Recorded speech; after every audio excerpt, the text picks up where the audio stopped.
25% मतदारांची SIR कडे पाठ. 31 ऑगस्टच्या यादीत नावं वगळण्याची शक्यता. राजकीय समीकरणांवरही परिणाम होणार.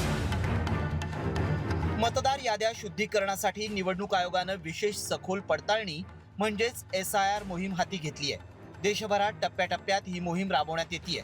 या मोहिमेवर विरोधकांनी सुरुवातीपासूनच आक्षेप घेतलाय.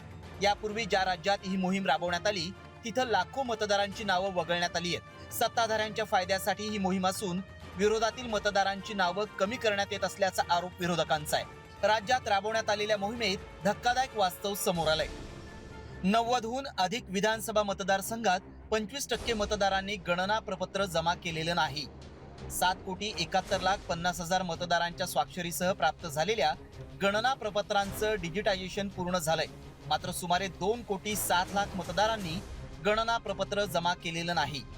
त्यामुळे या मतदारसंघातील मोठ्या संख्येनं मतदारांची नावं 31 ऑगस्टला प्रसिद्ध होणाऱ्या प्रारूप मतदार यादीतून वगळली जाण्याची शक्यता आहे.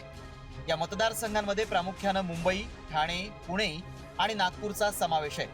यामुळे आगामी काळात या मतदारसंघातील राजकीय समीकरणांवरही परिणाम होण्याची शक्यता आहे. ही मोहीम सुरू राहणार असून नागपूरमध्ये 23,000 मृत मतदारांची नावं आढळल्याची माहिती मुख्यमंत्र्यांनी दिली आहे. तर 1 कोटीच्या वर नावं वगळण्यात आली आहेत असा आरोप ठाकरे सेनेनं केलाय. अजून प्रक्रिया संपलेली नाही. पहिली प्रक्रिया आता संपली आहे. त्यानंतर जे डाऊटफुल आहेत त्या डाऊटफुलवर पुन्हा अनुसंधान होईल आणि फायनली लिस्ट येईल. त्यामुळे यातले बरेच लोक पात्र होतील.